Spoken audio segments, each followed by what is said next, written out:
बिस्मिल्लाहिर्रहमानिर्रहीम। जैसा आपने एक हदीस सुनी है, बड़ी मशहूर है कि अल्लाह के रसूल सल्लल्लाहु अलैहि वसल्लम ने फरमाया, अगर मक्खी किसी के खाने पीने की चीज़ में गिर जाए तो उसे पूरा डुबो कर निकाल दो, क्योंकि उसके एक पर में बीमारी है तो दूसरे पर में शिफा है। पहले इस हदीस को काफ़ी मजाक में बनाया गया, क्योंकि ये हमारी अक्ल से ऊपर था, साइंस वहाँ तक पहुँच नहीं सका था। लेकिन अभी रिसेंट ईयर्स में हमें पता चला है कि मक्खी के वाकई में एक पर में यानी लेफ्ट विंग में उसके कुछ माइक्रोब्स, कुछ ऐसे माइक्रो ऑर्गेनिजम्स होते हैं जो बीमारी पैदा कर सकते हैं। लेकिन अल्हम्दुलिल्लाह उसी के सीधे पर में यानी राइट विंग में ऐसे कुछ न्यूट्रलाइजर मौजूद है जो सिर्फ आम बैक्टीरिया को ही नहीं बल्कि एस्चेरिचिया कोलाई, जो कि एक बहुत ख़तरनाक बीमारी पैदा करने वाला बैक्टीरिया है, ये इसको भी न्यूट्रलाइज कर सकता है। हदीस पहले आप जो है यहाँ पर गौर से सुन ले कि अल्लाह के रसूल सल्लल्लाहु अलैहि वसल्लम ने फरमाया, इज़ा वक़अ ज़ुबाबु फ़ी शराबि अहदिकुम फ़लयग़मिसु सुम्मा लियंज़िउहु फ़इन्न फ़ी इहदा जनाहिही दाइयन वल आखिरा शिफ़ा। क्या फरमाया कि प्रॉफेट मोहम्मद सल्लल्लाहु अलैहि वसल्लम said, if house flea falls in the drink of any one of you, he should dip it and in the drink and take it out, for one of its wing has a disease and the other has the cure for the disease। सही बुखारी हदीस 3320। तो यहाँ पर इसके ऊपर बहुत सारे लोगों ने रिसर्च किया, जिसमें से एक रिसर्च जो मुझे मिला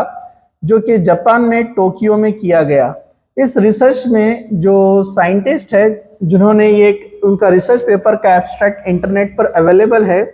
जिसमें मेन साइंटिस्ट जो लीडिंग है वो है आइवीना क्लैरेस्टा और दूसरी जो है डिएनटी डेसिटा सारी, और ये उनके कोवर्कर्स हैं जिन्होंने इसके ऊपर बहुत दिनों तक काफ़ी रिसर्च करने के बाद ये रिजल्ट इन्होंने बताया कि इन्होंने देखा कि जो मक्खी है उसके राइट विंग में जो एंटीडॉट्स यानी जो माइक्रो ऑर्गेनिज्म के अगेंस्ट में लड़ने वाले कुछ केमिकल्स है, जो कि ना ही आम बैक्टीरिया को किल करते हैं बल्कि एस्चेरिचिया कोलाई, जो कि एक ऐसा बैक्टीरिया है जो बड़ी बड़ी बीमारियों को पैदा कर सकता है। तो उन्होंने कहा कि मक्खी के राइट विंग में इतनी पावरफुल केमिकल्स और इतने एंटीडॉट्स है कि वो उस बैक्टीरिया को भी, जो कि बहुत जानलेवा बैक्टीरिया है, इसको भी 48 आवर्स में इतना न्यूट्रलाइज करता है कि वो उसको जीरो के करीब लेके जाता है, यानी वहां से उस बैक्टीरिया का पूरी तरीके से खात्मा हो जाता है।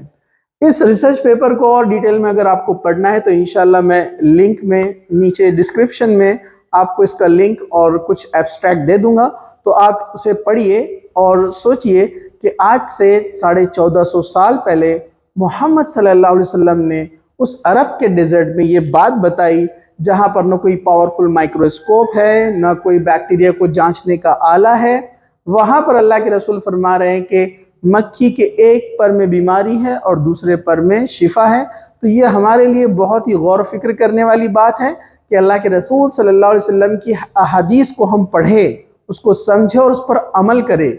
ये निशानियाँ उन लोगों के लिए जो हदीसों पर ईमान नहीं रखते, ये हदीसों का मजाक बनाते हैं, क्योंकि जो बात उनकी अक्ल में नहीं बैठती वो समझते हैं कि वो सही नहीं है, जबकि साइंस आकर जब उनको ये बात बताती है तो फिर उनके जो है